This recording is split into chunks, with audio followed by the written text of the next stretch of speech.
வணக்கம் சார். என் பேர் Khaja Moideen from Tiruppur sir. Governments கம்பெனியில் ஒர்க் பண்ணிட்டு இருக்கேன் சார். சார் நான் 2012 எக்ஸ்போர்ட் கிளாஸ் வந்து ட்ரை பண்ணிட்டு இருக்கேன் சார். தமிழ்நாட்டில் ஏகப்பட்ட கிளாஸில் எல்லா பக்கமும் அட்டன் பண்ணியாச்சு சார். புக்ஸு எவ்வளோ புக்ஸ் இருக்குமோ எனக்கு தெரிஞ்ச வரைக்கும் தமிழில் அத்தனை புக்ஸுமே வாங்கி படித்தாச்சு. இதை படிச்சிருக்கிறேன், அத்தனை கிளாஸும் போயிருக்கிறேன், அத்தனை பேர்கிட்டையும் பேசியிருக்கிறேன், அத்தனை புக்ஸையும் பார்த்துருக்கேன், படிச்சிருக்கேன். ரைட், படிச்சிருக்கேன், அவங்கள்ட்ட பேசுறதை கேட்டிருக்கிறேன். ஆனா எந்த அளவுக்கு புரிஞ்சுக்கிட்டேன் அப்படிங்கிறது எனக்கு இப்போ வரைக்கும் எனக்கு புரியல. ஆனா உங்ககிட்ட வந்ததுக்கு அப்புறம் சின்ன சின்ன விஷயங்கள் கூட அந்த அளவுக்கு புரிகிற மாதிரி எடுத்து சொல்லியிருக்கிறீங்க. சாதாரண ஒரு பிரைசிங் அப்படி நம்ம நினைக்கிறோம். அவங்க என்னன்னு சொல்றாங்கன்னா, சில பேர் உட்காந்து ஒவ்வொரு விஷயத்துல ஒவ்வொரு மாதிரி சொல்லி கொடுக்குறாங்களா அப்படிங்கிறது என்னன்னு தெரியல. இங்க வாங்கினா இந்த ரேட், அதை நீங்க அப்படியே கொடுத்துருங்க, அவ்வளவுதான் விஷயம். ஏதோ டீ கடையில் டீ சாப்பிடும் போது பேசுவோம் இல்லைங்களா, இது எவ்வளவு 5 ரூபா, அதை வாங்கி அங்க 50 ரூபாய்க்கு வித்து மிச்சம் 45 ரூபா அப்படின்னு பேசினா அந்த இது வந்து அவ்வளவுதான் பேசுறாங்க. அது பிரைசிங்ல இவ்வளவு விஷயங்கள் இருக்கா. கிட்டத்தட்ட 7 நாள்ல இருந்து 8 நாள் வரைக்கும் நீங்க நடத்திருக்கீங்க சார். சாதாரண ஒரு பிரைசிங் ஸ்டார்டிங்ல பண்றதுக்கு எனக்கு ஒரு இது பண்றதுக்கு கிட்டத்தட்ட 4 hours ஆச்சு சார் அதை சால்வ் பண்றது. அந்த அளவுக்கு இவ்வளவு விஷயங்கள் சொல்லி கொடுத்துருக்காங்க.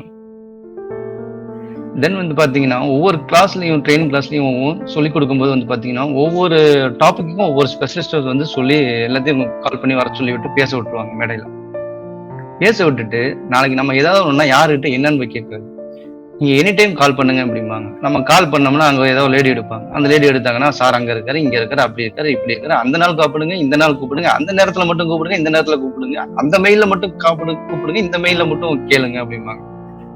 ஆக எந்த மெயில கேட்கறது, எந்த நேரத்துல கூப்பிடுறது, எந்த நாள்ல பாக்குறது, எந்த ஆளை பேசுறது அப்படிங்கிறது இப்போ வரைக்கும் புரிய மாட்டேங்குது சார்.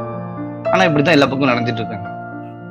அப்புறம் உலகத் தமிழர்கள், இந்த வீடியோ பார்த்துட்டு இருக்கிற உலகத் தமிழர்கள் அனைவருக்கும் ஒண்ணு சொல்லிக்கிறேன். இப்போ தமிழ்நாட்டை மட்டும் இல்லாம அதர் ஸ்டேட்லயும் போய் கலக்கிட்டு இருக்கிறாங்க. சரி, அதையும் விடுங்க. அதையும் தாண்டி கடல் தாண்டி ஒவ்வொரு கண்ட்ரிலையும் போயிட்டு அங்க போயிட்டு டூரிஸ்ட் விசால போய் தெரியாம வேலை செஞ்சுட்டு இருக்கிற நம்ம தமிழன்ஸும் இருக்கிறாங்க. யாரையும் தப்பா சொல்ல வரல, செஞ்சுட்டு இருக்கிறாங்க. பிளஸ் ஒர்க் விசாலையும் போய் செஞ்சுட்டு இருக்கிறவங்களையும் பிடிச்சிட்டு நீங்க இம்போர்ட் பண்ணுங்க. உங்களுக்கு அங்க மாமா மச்சான் அம்மா அண்ணன் தம்பி யாராவது இருந்தாங்கன்னா அவங்களை எக்ஸ்போர்ட் பண்ண சொல்லுங்க. அங்க ஒரு ப்ராஃபிட், இங்க ஒரு ப்ராஃபிட், டபுள் ப்ராஃபிட் அப்படிங்கிறாங்க. அங்க எத்தனை பேருக்கு எங்கெங்க சார் கிடைக்கும்?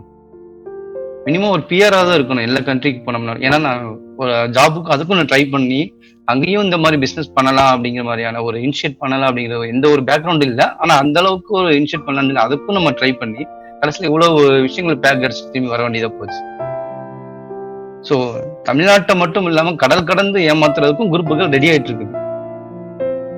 தயவு செஞ்சு எல்லாரும் ஒவ்வொரு விஷயத்தையும் யார் எதை சொன்னாலும் திருப்பி கேள்வி கேளுங்க. இவர் நம்ம எங்க இஹெச்ஆர் சொன்னாலுமே நீங்க திருப்பி அவர்கிட்ட கேள்வி கேட்டீங்கன்னா உங்களுக்கு புரிய வச்சாருன்னா மட்டும் அவரை நீங்க நம்பினா போதும். நாங்க பேசுறது கேட்கறதுனாலயோ இல்ல அவர் வந்து பேசுறதுனாலயோ நீங்க யாருமே இது பண்ண வேண்டாம். நீங்க கேட்கிற கேள்வி அவர் சொல்லி உங்களுக்கு புரிய வச்சா மட்டும் நீங்க வந்தீங்கன்னா போதும். அவரோட விஷயங்கள் அந்த அளவுக்கு ரொம்ப ஆழமா இருக்கும். Right, okay. ஒன்னு. ரெண்டாவது, எக்ஸ்போர்ட்டர் நம்ம மட்டும் வாழ்ந்தா மட்டும் பத்தாது, இம்போர்ட்டரையும் வாழுங்க அப்படின்னு சொன்ன ஒரே ஆளு இவராத்தான் இருக்கும் சார் தமிழ்நாட்டுல. நான் நிறைய கிளாஸ்க்கு நான் போயிருக்கிறேன்.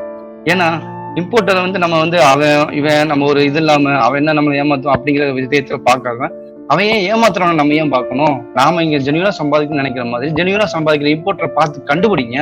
அந்த கண்டுபிடிக்கிற வழியும் சொல்லி கொடுத்துக்கிறாரு.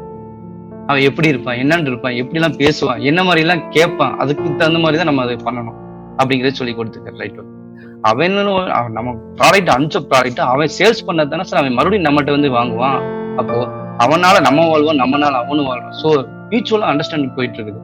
ஸோ இது வந்து நம்ம மட்டும் இல்லாம அவன் மட்டும் இல்லாம ஒரு வேர்ல்டு லெவல்ல வந்து ஒரு ஹியூமானிட்டிஸை வந்து பாத்தீங்கன்னா ரொம்ப ஒரு மியூச்சுவலா போறதுக்கு ரொம்ப நல்ல விஷயமா இருக்கு. அப்புறம் வந்து இப்ப எல்லாருமே புக்ஸ் படிக்கிறதுனாலயோ யூடியூப்ல வந்து படிக்கிறதுனாலயோ பாக்குறதுனாலயோ எல்லாமே தெரிஞ்சுக்கலாமா வழியா எந்த அளவுக்கு புரிஞ்சுக்கிட்டோம் அப்படிங்கிறத புரிஞ்சுக்கிட்டா மட்டும்தான் சார் எல்லா வேலையும் இந்த வேலையும் செய்ய முடியும். நம்ம ஒரு கடையில போய் டீ சாப்பிட போறோம், இல்ல ரோட்டு நடந்து போயிட்டு இருக்கோம், ஏதாவது ஃப்ரெண்ட்ஸ்களை பார்ப்போம், நிறைய விஷயங்கள் பேசுவாங்க எக்ஸ்போர்ட் பத்தி. அப்படியா இப்படியா அது இதுதானே அதுதானே அதானே எல்லாம் தானா அப்படின்னு விட்டா எதுவுமே தானா நடக்காதுங்க சார். நம்ம தான் அது வந்து எல்லாமே இருக்கணும். தயவு செஞ்சு எல்லா உலகத்தமிழ் மக்கள் அனைவரும் வெளிநாட்டுல இருக்கிறவங்களும் கொஞ்சம் யார் என்ன சொன்னாங்கனாலும் காதுல வாங்கினாலும் திருப்பி உங்களுக்கு என்ன புரிஞ்சது அப்படின்னு. ஏன்னா நிறைய பேர் பிளைண்டா இருக்கிறதுனால நிறைய பேருக்கு எதுவுமே தெரியலங்கிறதுனால அவங்க சொல்றதுக்கு சரி சரின்னு சொல்லத்தான் தோணுமே ஒழிய ரைட் இன்னொருத்தவங்கள்ட்ட போய் கிராஸ் பண்ணுங்க. கிட்டத்தட்ட 2012 இன்னைக்கு 2020 சார். கிட்டத்தட்ட 4 மாசமா படிச்சுட்டு இருக்கேன் சார் கிட்ட. 2012ல இருந்து 8 வருஷம் நீ என்னையா பண்ணிட்டு இருக்க அப்படிங்கிற மாதிரியான கொஸ்டினும் வரலாம். எல்லாத்தையும் படிச்சிருக்கேன் சார், எல்லாத்தையும் படிச்சிருக்கேன். எல்லா டிபார்ட்மெண்ட்டை பத்தியும் படிச்சிருக்கேன், தெரிஞ்சு வச்சுக்கிறேன். ஆனா நமக்கு தேவையான விஷயங்கள் என்னங்க யாருமே கொடுக்கறதுக்கு வழியே காணும். கிளரிக்கல் ஒர்க், ஆடிட்டர் பார்க்குற வேலையை நம்மள பார்க்க விட்டு போட்டு அதுக்கு என்னன்னு தெரியும் மைண்ட் வாஷ் பண்ணுவாங்க. சார் நீங்க இதை பார்க்கறதால இதையே பார்க்க தெரியாதவங்க இந்த கிளரிக்கல் ஒர்க்கே நீங்க பார்க்க தெரியாது, நீங்க எப்படிங்க எக்ஸ்போர்ட் லெவல் வரைக்கும் போவீங்க? அப்ப நம்ம கிளரிக்கல் ஒர்க் பார்க்கறதுக்கு வந்தோமா, எக்ஸ்போர்ட் மார்க்கெட் கத்துக்கிறதுக்கு வேண்டி வந்தோமா? சின்ன சின்ன விஷயங்கள் தான் சார். ஆனா வந்து பாத்தீங்கன்னா ரொம்ப அது எப்படி எப்படிலாம் பேசி இது பண்றாங்க, ரொம்ப கஷ்டமா இருக்கு சார். அண்ட் தென் வந்து பாத்தீங்கன்னா இந்த ட்ரேடு போர்ட்டல் அப்படின்னு சொல்லிட்டு ஒரு சில ஆளுகள்லாம் போட்டுட்டு இருக்காங்க. சரி ரைட்டு, எக்ஸ்போர்ட் அது இதுன்னு ஒன்றேன்னு சொல்லிட்டு ஏதோ காசு சம்பாதிச்சா பரவாயில்ல, ரைட், அவங்கவுங்க வயிற்று பொழப்புக்கு ஏதோ ஒன்று பேசி சம்பாதிச்சுட்டு இருக்காங்க, ரைட்னு வச்சுக்கோங்க. ஆனா அந்த ட்ரேடு போர்ட்டல் B2B பண்ணித்தரேன், அதை பண்ணித்தரேன், இதை பண்ணித்தரேன்னு சொல்லி பண்ணித்தரேன்னு சொன்னீங்க ஒழிய பண்ண முடியலங்கிறதுக்கு காரணம் சொல்லிட்டு இருக்கே ஒழிய பண்ணினதுக்கு ஏதாவது ஒரு அத்தாட்சி ஏதாவது கொடுத்திருந்தா இன்னும் கொஞ்சம் ரொம்ப நல்லா இருக்குமே சார். யாரும் உங்களை மாதிரியான அவங்களும் ஒரு தமிழ் மக்கள், அவங்களும் நல்லா இருக்கணும், நீங்களும் நல்லா இருக்கணும். அப்படி ஒருவேளை நீங்க நல்லது பண்ணிருந்தீங்கன்னா உங்களுடைய ஜென்ரேஷன் ரொம்ப நல்லா இருக்கும். அந்த மாதிரி யாரும் எதுவும் பண்ணாதீங்க பார்த்துட்டு இருக்கிறவங்க. ஒண்ணு. ரெண்டாவது, இந்த ESR அவங்களுடைய ஃபேமிலியோட ரொம்ப எல்லாரும் நல்லா இருக்கணும், அந்த ஜென்ரேஷன் ரொம்ப நல்லா இருக்கும் சார். நீங்க படிச்சுட்டு போறவங்க பூரா வந்து பாத்தீங்கன்னா நாங்க மட்டுமே இது ரொம்ப ஃபீல் பண்ணி பேச வேண்டியதா இருக்கு சார். நாங்க மட்டுமே இது பண்ண போறதில்ல. அவர் வந்து சின்ன சின்ன விஷயத்துக்குலாம் ஒவ்வொரு விஷயத்துக்கும் மெனக்கட்டு ஒவ்வொரு விஷயமா சொல்லும் போது எங்க ஃபேமிலியும் அதனால வந்து பாத்தீங்கன்னா ஒரு இன்கம்ல வந்து growth ஆகிறதுக்கு வாய்ப்பு இருக்கு. நான் யாருனால growth ஆகுறோம், இவருனால தான் growth ஆகுறோம். அப்ப இவரோட ஜென்ரேஷன் ரொம்ப நல்லா இருக்கும். ஏன்னா இது சொல்லிக் கொடுக்கறதுனால மட்டும், அதை அண்டர்ஸ்டாண்ட் பண்ணிக்கிறதுனால மட்டும், அண்டர்ஸ்டாண்ட் பண்ணது கரெக்டா இருக்குன்னு அவர் பார்க்கறதுனால மட்டும், அது பார்த்ததுனால நம்மனால நல்லா இருக்கிறதுனால மட்டும். ஆனா இது வந்து ட்ரேட் போட்டு நாங்க பண்ணித்தரோம், B2B நாங்க பண்ணித்தரோம் அப்படின்னு சொல்லி எவ்வளவு பெரிய ஸ்கேம்ஸ் எல்லாம் பண்ணிட்டு இருக்காங்க. அதுக்கு எவ்வளவு மனசாட்சி உள்ள மனுஷன், ஏன்னா யாருக்கு மனசாட்சி இல்ல? எல்லாருக்கும் மனசாட்சி இருக்குதான் செய்யுது. இது அந்த மென்டரும் பார்த்துட்டு இருந்தாருன்னா உங்ககிட்ட படிச்ச ஆளுங்கிறதுக்காக வேண்டி உங்ககிட்டயும் அந்த படிச்சிருக்கேங்கிறதுக்காண்டி அந்த விஷயத்தை நான் சொல்ல வரேன். யாரு என்னங்கிறத மக்களுக்கு தெரிஞ்சா சரி. அதனால நீங்க யார் வந்தீங்கனாலும் இது வந்து இவர் சார், இந்த சதீஷ் சாரை வந்து நான் பேசணும், அவரை பெருசா பேசணும் அப்படிங்கிற விஷயமே எதுவுமே இல்லை சார். நீங்க யாரா இருந்தாலும் யாராவது இருந்துட்டு போங்க, நீங்க வாங்க, உங்களுக்கு தேவை எக்ஸ்போர்ட், நீங்க வந்து அவர்கிட்ட பேசுங்க, அவர்கிட்ட கேளுங்க, என்னென்ன கேட்குறீங்களோ கேளுங்க. ஒரு கேள்விக்காவது அவர் டைவர்ட்ஸர்னாலோ என்ன பண்ணாருனாலோ நான் அதுக்கு முழு பொறுப்பு நான் எடுத்துக்கிறேன் சார். அவர்கிட்ட வந்து பாத்தீங்கன்னா முழுக்க அந்த எக்ஸ்போர்ட் மார்க்கெட்டிங் நிறைய விஷயங்கள், எக்ஸ்போர்ட் பத்தி அத்தனை விஷயங்கள் சார். நீங்க உங்க வீட்டுல இருந்து போனதுல இருந்து திரும்பி பணம் வர வரைக்கும் அதுக்கு என்னென்ன வழிகள் நம்ம சொல்லி நம்ம புரிஞ்சுக்கிட்டு நடந்த மாதிரி செஞ்சோம்னா ரொம்ப நல்லா இருக்கும். செஞ்சது பார்த்துட்டு இருக்கிற உலக தமிழ் மக்கள் அனைவரும் இதை வந்து ஒரு அவேர்னஸ் எடுத்துக்கிட்டு யாரு எங்க கூப்பிட்டாங்கனாலும் போயிட்டு போகணும் அப்படிங்கிற மாதிரியான எண்ணங்களை விட்டுட்டு அவங்க சொல்றது வந்து கரெக்டா இருக்கா இல்லையான்னு சொல்லி ஒரு கிராஸ் செக் பண்ணிட்டு அதுக்கப்புறம் வாங்க. சாரோட அவேர்னஸ் கிளாஸ் கலந்துக்கிட்டு அதுக்கப்புறம் நீங்க அவர்கிட்ட கலந்துக்க இது பண்ணிக்கோங்க. இல்ல இன்னும் இவரை நம்ப முடியாது, ஏன்னா இவர் எல்லாம் யூடியூப்ல போடுறாரு பேசுறாரு, இதுக்காக வேண்டியதான் இருக்குமோ அப்படிங்கிற மாதிரி உங்களுக்கு ஒரு ஃபீல் பண்ணினீங்கன்னா டெமோ கிளாஸ் நீங்க ரெக்வஸ்ட் பண்ணீங்கன்னா அந்த டெமோ கிளாஸ்க்கு அட்டென்ட் பண்ண வைப்பாரு. இது என்னால அடிச்சு சொல்ல முடியும். எந்த மென்டரும் டெமோ கிளாஸ் நடந்துட்டு இருக்கும் உள்ள யாரும் உள்ள அலோவ் பண்ண மாட்டாங்க சார். 2012 இருந்து 20 வரைக்கும் 8 வருஷமா நான் கிளாஸ்க்கு நான் போயிருக்கிறேன். ரிசப்ஷன்ல ஒரு புள்ள உட்கார வச்சுட்டு பணத்தை வாங்க உள்ள விட மாட்டாங்க சார். இவர்கிட்டயே நான் வந்து பாத்தீங்கன்னா 1 வீக் 10 டேஸ் கழிச்சு நான் பேமெண்ட்டே நான் பண்ணேன் சார். எனக்கு ரொம்ப நான் நிறைய கிளாஸ் நான் போயிட்டேன், உங்க கிளாஸ் மட்டும் என்ன சார் இப்படியே சார் இருந்துற போகுது, நீங்களும் அந்த EPC அது மற்ற வழி எல்லாத்தையும் ஓனா சொல்லித்தானே சார் இருக்க போறீங்க அப்படின்னு. நீங்க உட்காருங்க, உட்காந்து புரிய நீங்க முதல் அவேர்னஸ் உட்காந்து பாருங்க, அவேர்னஸ் பிடிச்ச கிளாஸ்க்கு வாங்க, கிளாஸ்ல வந்து உட்காந்து பாருங்க, அதுவும் பிடிச்சிருந்தா நீங்க பேமெண்ட் பண்ணுங்க அப்படின்னு சொன்னதுக்கு அப்புறம் தான் அவேர்னஸ்க்குள்ளேயே எனக்கு ரொம்ப ஒரு கிளாரிட்டி. நான் இவ்வளவு நாள் கிளாஸ்க்கு போயிட்டு வந்ததுக்கு அதுக்கும் இவர் அவேர்னஸ் சொன்னதுக்கு ஓகே இதுவே போதும் போல இருக்கு அப்படின்னு சார் ரைட்டுங்க சார் நான் பார்த்துட்டு வந்துடுறேன் சார் அப்படின்னு கிளம்பிட்டேன். அப்புறம் மறுபடியும் வந்துட்டு இருக்கும்போது இவர்கிட்ட வேற என்னமோ விஷயங்கள் இருக்க மாட்டேங்குது. சரி ரைட் கிளாஸ் அட்டென்ட் பண்ணுவோம், சரி ரைட் கிளாஸ்க்கு சார் இப்போ அவருடைய பேமெண்ட் இப்போதைக்கு இல்லை, நீங்க முதல் உட்காருங்க அப்படின்னு அவன் நான் எதுக்கு பேமெண்ட் இல்லைங்கிற விஷயத்தையும் அவர் புரிஞ்சுக்கிட்டாரு. ஆனா அது 1 வீக் 10 டேஸ்ல வந்து பாத்தீங்கன்னா அவர் கேட்கறதுக்கு முன்னாடி என்னால பேமெண்ட் கொடுக்க முடிஞ்சது. அந்த விஷயங்கள் அந்த அளவுக்கு ஒரு விஷயங்கள் வந்துகிட்டே இருக்கு 1 வீக்லயே. ஸோ அதனால சார்கிட்ட வந்து முடிஞ்ச வரைக்கும் வந்து கேளுங்க, அவர்கிட்ட பேசுங்க. அதுக்கு நீங்க புதுசா வந்தீங்கன்னா இவர் சொல்ற விஷயங்கள் ரொம்ப நல்லது, பணங்கள் ரொம்ப மிச்சம் பண்ணுவீங்க. இன்னும் அதை விட அதிர்ஷ்டசாலிகள் யாரு தெரியுங்களா? எல்லா கிளாஸுக்கும் போயிட்டு வந்துட்டு எதுவுமே திருப்தி இல்லை அப்படின்னு சொல்லி இங்க வரீங்க பாத்தீங்கன்னா, இவங்களாம் பணத்தை இழந்தவங்க இல்லை சார், ரொம்ப அதிர்ஷ்டசாலிங்க. அடுத்து கண்டிப்பா வந்து உங்கள்கிட்ட வந்தாங்கன்னா அது வந்து கண்டிப்பா வின் பண்ணுவாங்க அப்படிங்கிற ஒரு உத்தரவாதத்தோட எல்லாருக்கும் நன்றி ஒரு விடைபெறுகிறேன். அனைத்து உலக தமிழ் மக்களும் இதை தயவு செஞ்சு புரிஞ்சுட்டு அதுக்கு தகுந்த மாதிரி நடந்துக்கோங்க. புரிஞ்சு நடந்துக்கோங்க. எல்லா விஷயத்தையும் படிச்சு நடந்துக்கிறத விட புரிஞ்சு அதன்படி நடந்துக்கோங்க. வணக்கம். Thank you sir. நன்றி காஜா சார், ரொம்ப ரொம்ப நன்றி. நம்ம பயணம் ஆல்மோஸ்ட் 1 இயர் இருக்கும்னு நினைக்கிறேன், அப்படிதான் சார்? லாஸ்ட் இயர் ஆரம்பிச்ச அந்த ஒரு பயணம் நினைக்கிறேன். ஒரு நிமிஷம் நான் பேசுங்க. 1 இயர் இருக்கும் ஆல்மோஸ்ட். சாரை பொறுத்த வரைக்கும் எங்க ஃபேமிலி வரைக்கும் பார்த்துருக்காரு அவரு.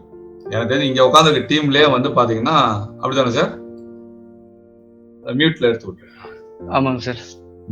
நாங்க எப்படி என்ன கலாச்சாரத்துல வாழ்றோம், என்ன மாதிரி இருக்கோம், எங்க ஃபேமிலி எப்படி இருந்தது முதற்கொண்டு அவர் பாத்துக்காங்க, லைவா பாத்துட்டு இருக்காரு.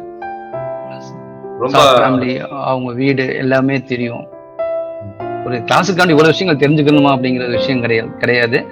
அவர் இன்னும் எந்த அளவுக்கு, ஏன்னா நம்ம யாரு அவங்க யாரு என்னன்னு தெரியும். ஒரு வீடியோவில் பேசணுங்கிறதுக்காண்டி சார் வந்து ரொம்ப நல்லவன்னு சொல்றதை விட அவரோட பேசுனதை கேட்கறத விட இன்னும் ரொம்ப டெப்தா போலாமல் ஆஃபீஸ்க்குலாம் போய் அவங்கள்ட்ட எல்லாம் நேருக்கு நேர் நின்று பேசி அவர் பேசுற விஷயங்களை திருப்பி எதுவுமே கேட்கணும்னு தோண மாட்டேங்குது. நம்ம எப்படி கேட்கலான்னு ஒரு வாய் எடுத்து வைப்போம், திரும்பி அந்த நம்ம என்ன நினைக்கிறோம் அடுத்தது வந்துட்டு இருக்கோம். மறுபடியும் இன்னொன்னு கேட்கலான்னு இருப்போம், நம்ம அதை ஆன் பண்ண அவரோட ஆன்ல வந்துட்டு ரொம்ப பெரிய விஷயம். இது வந்து கண்டிப்பா வந்து யாருனாலையும் வந்து அதாவது புக் எடுத்து படிச்சவங்கனால மட்டும்தான் வந்து அந்த அளவுக்கு மட்டும் படிச்சு சந்தேகம்னா அப்புறமேல கேளுங்க, எப்ப எதுவும் கேட்காதீங்க அப்படிம்பாங்க. ஆனா நடத்துறவங்க, அதுமே எக்ஸ்போர்ட் பண்ணிட்டு இருக்கவங்கனால மட்டும்தான் எந்த சூழ்நிலையும் அவங்க பேசிட்டே இருக்கும்போது டக்கு நிப்பாட்டினால நம்மளால கரெக்டா அதனால பதில் சொல்ல முடியும். ஆனா எக்ஸ்போர்ட் பண்ணிட்டு இருக்கவங்கனால மட்டும்தான் அந்த டவுட் கிளியர் பண்ண முடியும் சார். நன்றி நன்றி சார், ரொம்ப நன்றி, மிக்க நன்றி. சார் சொன்னதுல வந்து பாத்தீங்கன்னா நிறைய வேதனை பதிவுகள் இருக்கு, அது உணர்ந்தவங்களுக்கு தெரியும். இவ்வளவு நாள் அவர் சொன்னார் பாத்தீங்கன்னா 2012 இருந்து இப்ப வரைக்கும் அவர் அவ்வளவு கிளாஸஸ் போயிட்டு இருக்காரு, அவ்வளவு ட்ரைனிங் சென்டர் கால் பண்ணிருக்காரு, அவ்வளவு வீடியோஸ் வாட்ச் பண்ணிட்டு இருக்காரு. இவ்வளவு இருந்தோம் எங்கேயோ இடத்துல லேகிங். நீங்க சும்மா குறைச்சு மதிப்பிட்டுறாங்க சார், இப்படி பேசுற இது பண்ண உலக தமிழ் மக்கள் பேச அப்படிலாம் நினைச்சிடாதீங்க. அவர் கேட்கிற ஒவ்வொரு கேள்வியும் கிளாஸ்ல எப்படி இருக்குன்னு நம்ம ஸ்டூடெண்ட்ஸ் மற்ற ஸ்டூடெண்ட் கேட்டு பாருங்க. அவர் சொல்றாரு இல்லையா, ஒரு கான்செப்ட் வரும்போது அதை டக்குன்னு கிராஸ் பண்ணி அதுல என்ன சந்தேகம் எப்படி கேட்கணும் அதை யோசிப்பாரு. டக்குன்னு யோசிச்சு நிப்பாட்டிடுவார். சார் இந்த இடத்துல புரியல, கொஞ்சம் ஒரு நிமிஷம் ஹோல்ட் பண்ணுங்க சார், இது என்ன. அந்த அளவுக்கு ஒரு கிளாரிட்டி கேட்டு தெரிஞ்சு புரிஞ்சுக்கக்கூடிய ஒரு ஆள் 2012 இருந்து இப்ப வரைக்கும் அவரால் அந்த பிசினஸ்ல இருக்கக்கூடிய ஒரு கம்ப்ளீட் இன்ஃபர்மேஷன் எடுக்க முடியாலும் யோசிச்சுப்பாரு. அந்த விஷயத்த ஒரு ஆழமா பதிகிறாருன்னா அப்ப எவ்வளவு கஷ்டப்பட்டிருப்பாரு, எவ்வளவு வேதனைப்படுவார், எவ்வளவு இடத்துக்கு போயிட்டு வந்திருப்பாரு யோசி சார். இன்னொன்னு சார், ஐ கோட் எடுத்தாச்சு, கரண்ட் அக்கௌண்ட் எடுத்தாச்சு, அதை மெயின்டைன் பண்ணிட்டு இருக்கேன். 7-8 வருஷமா லோக்கல் சின்ன பிசினஸும் பண்ணிட்டு இருக்கிறதுனால அதை வச்சு அப்படி மெயின்டைன் பண்ணிட்டு இருக்கேன். பட் இன்னும் எக்ஸ்போர்ட்டுக்குள்ள என்னால் காலை வைக்க முடியல. ஆக்சுவலாக இன்னைக்கோ நாளைக்கு ஃபைனல் டேவா இருக்கும்னு நான் நினைக்கிறேன். இந்த ஃபைனல் டேல இவ்வளவு சந்தோஷமா, இவ்வளவு ரொம்ப எமோஷனலாகவும் இவ்வளவு தூரம் பேசுறேன் அப்படின்னா, கிட்டத்தட்ட சாரோட கிளாஸ்ல வந்து பாத்தீங்கன்னா 3 வருஷமா ஜாயின் பண்றதுக்கு ட்ரை பண்ணிட்டு இருக்கேன். பட் ஃபேமிலி சிச்சுவேஷன், கமிட்மெண்ட் இது எதுவுமே என்னால முடியல. இப்போ இவ்வளவு தூரம் எக்ஸ்போர்ட்டுக்குன்னு அலைன்னு அலைஞ்சு சின்ன ஃபேமிலி பேக்ரவுண்டு தான், அத்தனை பணத்தையும் இழந்து இடத்த வித்த பணம், கடைசியில இருந்த பணம் அது சாருக்கு மட்டும்தான் ஃபீஸை பே பண்ணிட்டு இதெல்லாம் உட்காந்துட்டு இருக்கேன். சாரோட ஃபீஸ் பணம் தான் கடைசியா எங்களுடைய ஃபேமிலி ஜென்ரேஷனுடைய பணமும் கடைசியா இருந்துட்டு இருக்கு.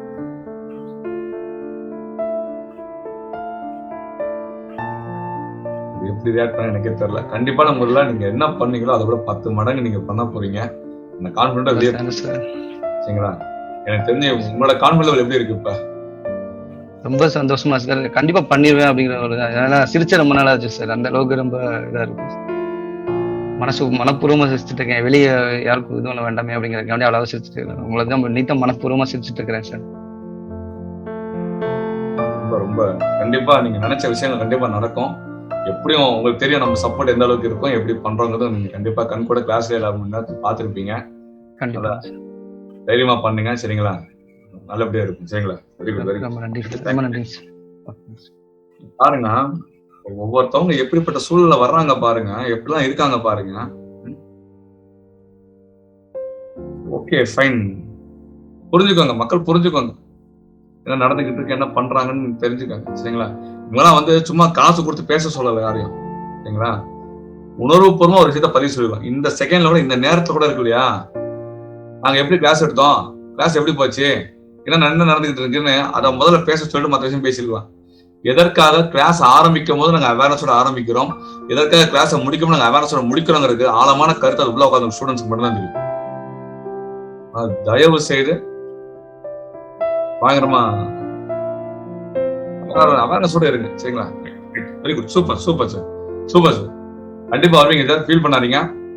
எங்க சப்போர்ட் எப்பவுமே இருக்கும், சரிங்களா?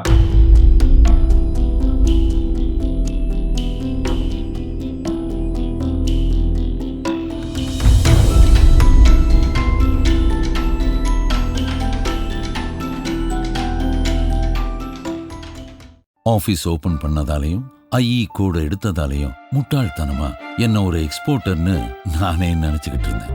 ஆரம்பிச்சதோட சரி, நானும் என் பிசினஸும் ஒரே இடத்துல தான் நின்னுகிட்டு இருந்தோம். எப்பவுமே கூட இருப்பேன்னு சொன்ன ட்ரெயினர் ஒரு தடவை கூட என் போனை எடுக்காதப்ப இனி என்ன பண்றது, யார்கிட்ட கேட்கறது, ஒண்ணுமே புரியல.